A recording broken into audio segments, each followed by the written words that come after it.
Le 30 janvier 2023, la vie de Marie bascule. En quelques jours, elle est plongée dans le coma suite à une grippe infectée. Nécrosée, ses 4 membres sont alors amputés. Le début d'une nouvelle vie qu'elle va raconter dans Après tout, nous sommes là, son premier livre, publié en août 2025, une autobiographie bouleversante. C'est mon histoire. Tout simplement, c'est mon récit de vie, c'est mon témoignage autour de l'histoire qui m'a frappée il y a 2 ans et demi et qui m'a rendue comme ça. Je voulais vraiment que ce soit mon témoignage sincère. Ça vient de moi, j'ai choisi mes mots, j'ai choisi ce que je voulais raconter et je voulais surtout qu'il soit réel, qu'il témoigne vraiment du quotidien que j'ai, que ce soit positif ou négatif, pour pouvoir expliquer aux gens comment on fait pour vivre avec un handicap lourd.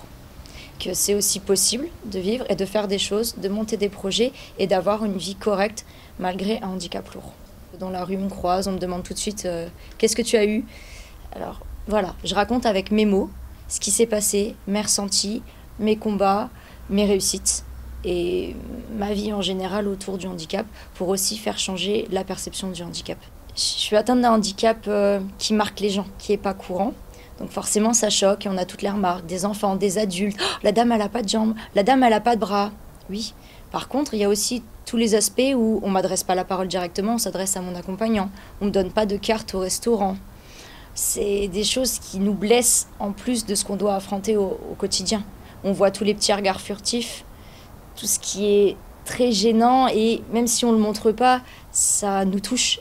Et après, quand on retourne chez soi, on est un peu accablé par tous ces sentiments. On se sent vraiment différent et on se sent mal considéré parce qu'on n'a plus sa place dans la société. On a l'impression de servir à rien, d'être dépendant de tout le monde et d'être un poids, une charge pour tout le monde.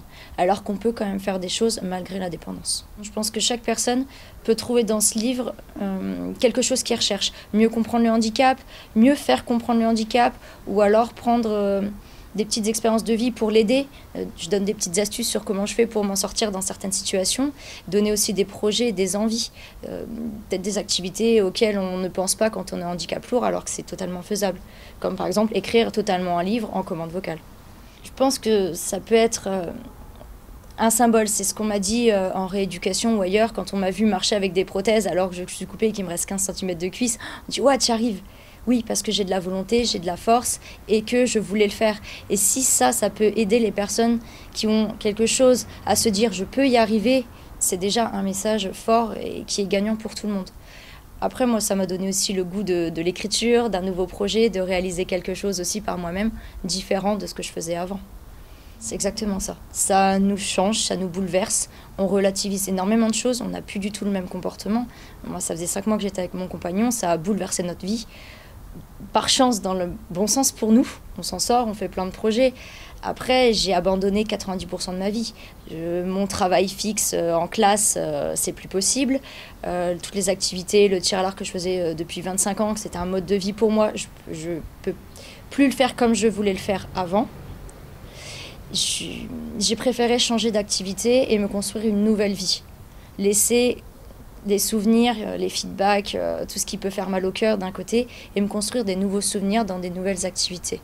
Mais ça bouleverse complètement une vie. Il faut tout réinventer, tout réadapter et sans cesse faire des efforts. C'est une vie vraiment d'efforts du matin jusqu'au soir pour tenir bon, que ce soit des efforts physiques, des efforts mentaux, avec l'entourage, parce que des fois on n'est pas de bonne humeur, on n'a pas envie d'être gentil, et pour pas perdre son entourage, il faut quand même être gentil, il faut faire des efforts. C'est tout le temps... comment dire on est tout le temps tiraillé entre ce qu'on doit faire et ce qu'on voudrait montrer. On voudrait des fois dire j'ai mal quelque part, je me sens pas bien aujourd'hui, je suis pas de bonne humeur, mais on peut pas parce que tout de suite on va nous dire vous êtes dépressif, il va falloir vous mettre des médicaments, vous devez être comme ça.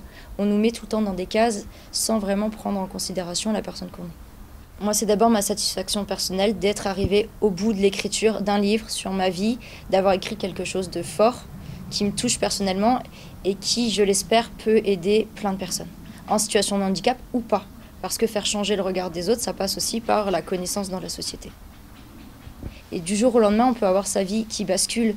Donc vraiment, prendre conscience de ce qu'on a à chaque moment, des petites choses, de son bonheur, et de se dire que même s'il arrive quelque chose de grave, on peut toujours trouver quelque chose de positif et on peut s'en sortir.